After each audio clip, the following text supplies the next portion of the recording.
우리 이사야 43장 18절 21절 말씀.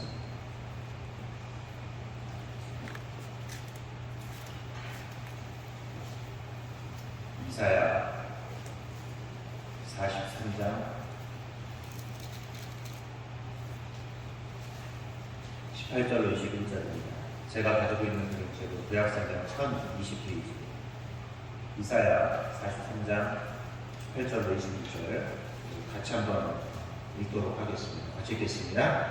너희는 이전 일을 기억하지 말며 옛날 일을 생각하지 말라. 보라, 내가 새 일을 행하리니 이제 나타낼 것이다. 너희가 그것을 알지 못하겠느냐? 반드시 내가 광야의 길을 사막에 거물리리니 장차 들짐승 곧 순양이와 타조도 나를 존경할 것은 내가 광야의 물을 사막의 강물을 내어 내 백성은 내가 택한 자에게 마시게 할 것입니다. 이 백성은 내가 나를 위하여 얻지 않으니 나를 찬송하게 하여 있느니라. 아멘. 여러분, 희망을 가지고 사십니까? 어제도 오늘도 내일도 우리는 희망이라는 그 단어를 늘 마음속에 새기며 살아갈 수 있었으면 좋겠습니다.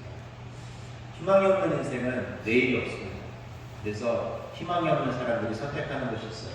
그거죠? 죽음입니다. 이 자살을 선택하는 사람들의 특징은 내일이 없다라는 생각 때문에 죽는다고 합니다. 오늘 적어도 오늘 우리에게는 내일이 있습니다. 그래서 우리는 살아가고 또 주님이 주신 내일의 희망이 있기에 우리는 이 자리에 있습니다.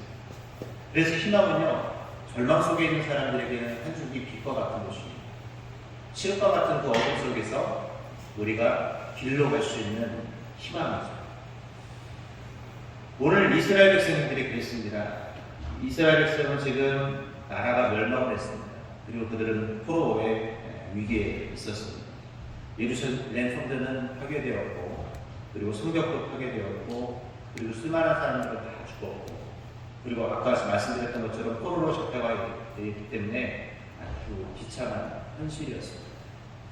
어찌 보면 이들에게는 희망도 없고 왜 생민인데 늘 이런 상황에 놓여야 하는지 이들은 알지 못했습니다. 그래서 그들은 비참함이었죠. 더 이상은 견딜 수 없었고 하나님께 버림받았다라는 그런 신앙 위기감 속에서 그들은 살아야 했고 희망 없는 이 절망 속에 살아야 했던 백성. 그런 백성들을 하나님으로 잊지 않고 오늘 희망을 이야기하고 있습니다. 사막과 같았고 아무것도 없었고 정말 존재할 수 없었던 것 같은 그 이스라엘 백성들을 향해 오늘 하나님께서 희망이 이야기하고 있습니다. 오늘 그 희망의 이야기가 바로 이사야 43장 18절로 21절의 말씀입니다. 오늘 우리는 희망을 가지고 살아야 하고 또 희망을 주신 하나님을 붙들어야 합니다. 우리가 읽었던 이사야의 말씀처럼 하나님은 저와 여러분에게 희망을 늘 이야기하고 말씀하고 있습니다. 어제도 우리는 하나님의 말씀을 들으면서 사실 희망을 봐야 했습니다. 여러분 어제 설교를 들으면서 무슨 생각을 하셨나요? 그냥 어제도 주일이었으니까 말씀을 듣는 거죠. 그냥 웃으면서 그냥 목사님 재밌었어 이 정도로만 여러분들이 시간을 보내지는 않았습니다. 우리는 설교 한 편을 통해서 하나님이 주신 희망을 듣고 한 주를 살아야 합니다. 여러분 오늘 다시 한번 곰곰이 집에 가셔서 어제 들었던 그 말씀을 우리가 마음속에 새기며 내가 어떤 희망을 가지고 한 주를 살 것인가 고민해봐야 합니다. 그리고 기록해보세요. 하나님 내가 이번 한 주 어떻게 한번 살아볼까? 기록하는 것과 그렇지 않은 것은 엄청난 차이가 있습니다. 기록을 해야 내가 보고 다짐을 하고 살아갈 수가 있거든요. 오늘 여러분 내일 오늘 꼭 돌아가셔서 어제 들었던 그 설교 말씀 다시 한번 새겨보면서 내가 어떤 희망으로 살아갈 것인가 한번 생각해 볼 수 있길 바랍니다. 오늘 우리가 이사야 43장 28절 21절이 희망에 대한 이야기를 하고 있다고 했는데 어떤 희망의 이야기를 하고 있냐? 바로 하나님의 나라와 관련된 희망의 이야기를 하고 있습니다. 오늘 여기 계신 분들 하나님의 나라는 어떤 곳입니까? 하나님의 나라는 주님이 계시고 끊임없이 희망이 있는 곳이죠.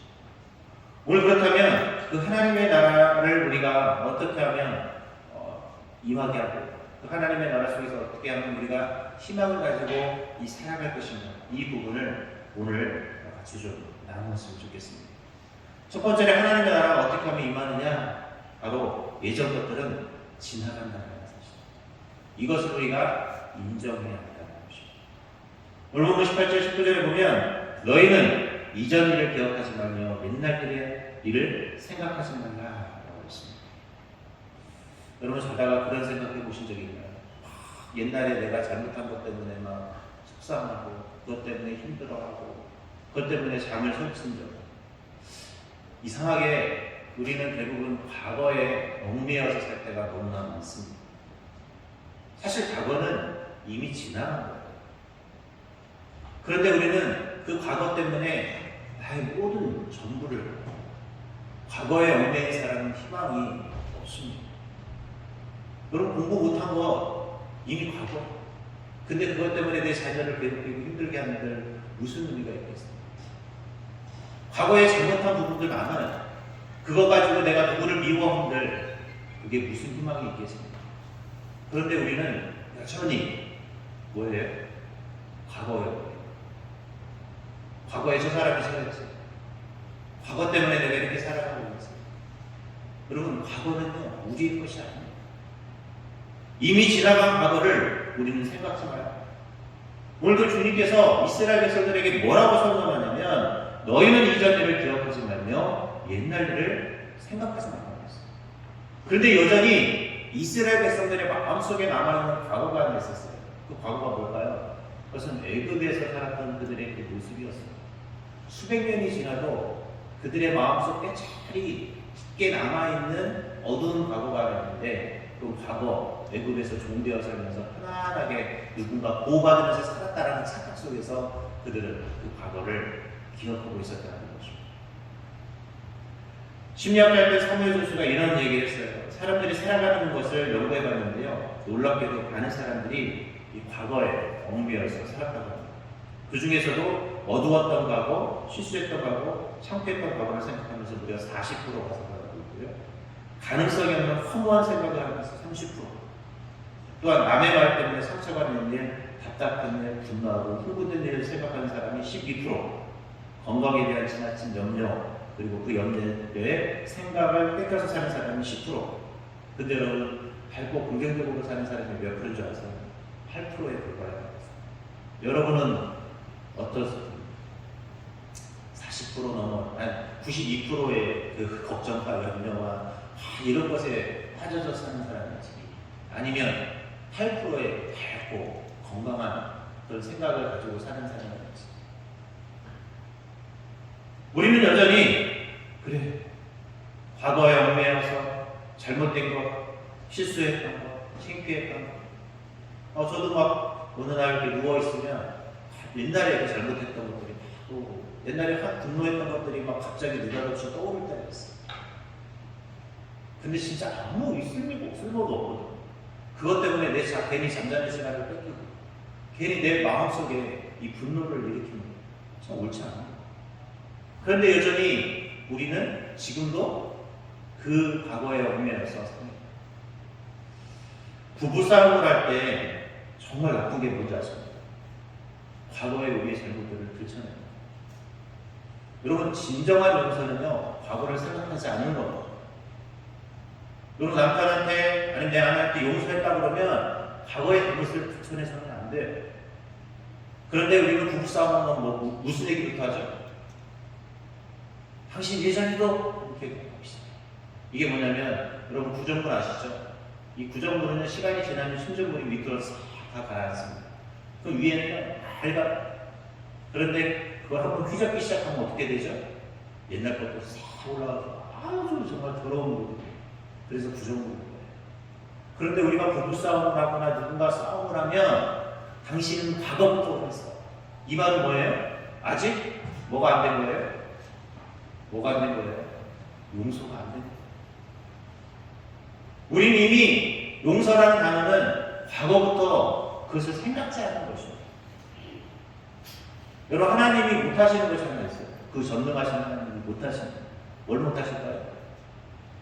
하나님은 우리의 죄를 기억하지 않으십니다. 하나님이요, 우리의 죄를 기억하지 않으세요. 그걸 하나님이 못해요. 우리의 죄를 생각해내는 것을 주님이 못해요. 여러분, 얼마나 감사한지 아세요? 여러분, 하나님이 우리의 죄를 다 기억한다면 여러분 어떻게 되겠어요? 천국에 들어갈 수 있습니까? 절대 없어요. 주님은 여전히, 만약에 주님이 다 기억하고 우리를 용서해 주지 않았다면 우리를 어떻게 하실까요? 우리는 천국의 천사도 못 보내겠죠. 근데 주님은요, 우리의 과거의 죄를 기억하지 않으세요. 못해요. 하나님이, 그 전지전능하신 하나님이 기억을 안 하세요. 못하세요. 그래서 제가 농담으로 하나님은 기억상실증이거든요. 하나님은 우리의 죄에 대해서만큼은요, 절대 기억하지 않아요. 한번 용서해 주셨다, 그러면 그것으로 끝나요. 우리처럼 뭐 구조물처럼 이렇게 휘저으면 쑥 올라오는 것이 아니라 다 어떻게 해요? 하나님은 있는 나라인 것이죠. 다른 말로 표현하면 우리도 어떻게 해야 될까요? 다른 이의 잘못, 내 가족의 잘못들을 어떻게 해야 될까요? 잊어줘요. 부부싸움이 커지는 이유, 내가 남들이 더 미워지는 이유는 그 과거의 죄까지 싹 올라오니까 뭐 하는 거예요? 당연히 용서가 안 되죠. 그러니 늘 우울하고, 늘 그것 때문에 내가 이 남자와 왜 결혼했지? 내가 이 여자와 왜 결혼했지? 내가 왜 괜히 같은 술에 속해 있어서, 내가 같은 교구에 있어서 용서가 안 되는 거예요. 여러분, 오늘 내 마음속에서 지난 과거를 잊어버릴 수 있길 바랍니다. 오늘 주님이 이스라엘 백성들을 향해서 애굽에서 살았던 그 시대를 잊어요. 주님을 믿지 않고 살았던 그들의 잘못된 모습들을 좀 잊어버리라. 옛날 생각하지 말고 현재 주님이 주신 그 희망을 소망하라는 것이죠. 오늘 여기 계신 분들도 마찬가지입니다. 주님이 우리에게 주신 희망을 소망하면서 살아요. 과거에 얽매이면 우리요 평생 똑같은 모습으로 살아요. 변함없어요. 여러분, 과거에 얽매이지 않기를 바랍니다. 과거가 우리에게 주는 것은 아무 유익도 없습니다. 두 번째로, 하나님의 나라는 어떻게 임합니까? 하나님의 나라가 임하면 여러분 잘 아는 것처럼 하나님의 나라니, 즉 천국이 우리에게 임하게 됩니다. 오늘 보면 19절에 보면, 보라, 내가 새 일을 행하리니 이제 나타낼 것이라 너희가 그것을 알지 못하겠느냐? 반드시 내가 광야에서 길에 사막에 강을 내리니 이랬어요. 과거의 사막 같은 길도 없었던 우리의 삶의 그 모습에 하나님이 낙원을 열어주신 겁니다. 즉 이 말은 뭡니까? 희망이 없던 우리에게 하나님은 희망을 부어주십니다. 길이 없던 곳에 하나님은 멋진 대로를 열어주시고, 하나님의 나라가 임하면 우리가 살아가는 그 삶이 천국이 된다. 야곱이 형을 박달아람으로 피신할 때 그가 누스라는 곳에서 방황을 했는데, 그 누스라는 단어가 어떤 냐면 길을 잘못 들다. 참 재밌잖아요. 누스라는 곳에 갔는데 그 이름의 뜻이 길을 잘못 들었다라는 뜻입니다. 길을 잘못 들었다라는 건 광야에서 엄청난 위기잖아요. 그런데 하나님이 그에게 나타나서 뭐 하십니까? 거기서 하나님이 축복을 주십니다. 하나님은 그래요. 우리가 잘못된 길이지만, 잘못된 가고 있는 길이지만 하나님이 나타나셔서 우리가 올바른 길로 갈 수 있도록 우리에게 정말 축복을 주시는 분이 하나님이십니다. 이 말은 우리가 하나님의 나라가 임하면 우리의 인생이 축복의 인생이 됩니다. 우리가 과거에 얽매이지 않고 하나님이 주신 희망을 붙들고 살아가면 오늘부터 천국인 거예요. 여러분, 때로는 무디어지셔야 합니다. 다른 사람의 잘못에 대해서 내 마음속에 정말 내가 저 사람 어떻게 해야 돼? 아주 꼬투리만 잡다가 말 실수만 한번 해봐. 내가 가만히 두지 않겠어. 이런 마음이 아니라, 사람이 용서할 수 있어. 실수할 수 있어. 여러분, 제가 그 얘기 했잖아요. 교회를 병원으로 셨을 때 성도들은 그냥 외래한 사람, 왔다 갔다 할 수 있어요. 그냥 그런 외래한 사람. 좀 직분이 있는 분들은, 우리 집사님이나 이런 분들은 뭐라고 그랬어요? 입원하는 거. 입원하셔야 돼요. 병원에 입원해서 좀 치료가 필요해요. 근데 저희 목회자들이나 뭐 이런 분들은 어떤 환자라고 그랬죠? 네, 중환자예요.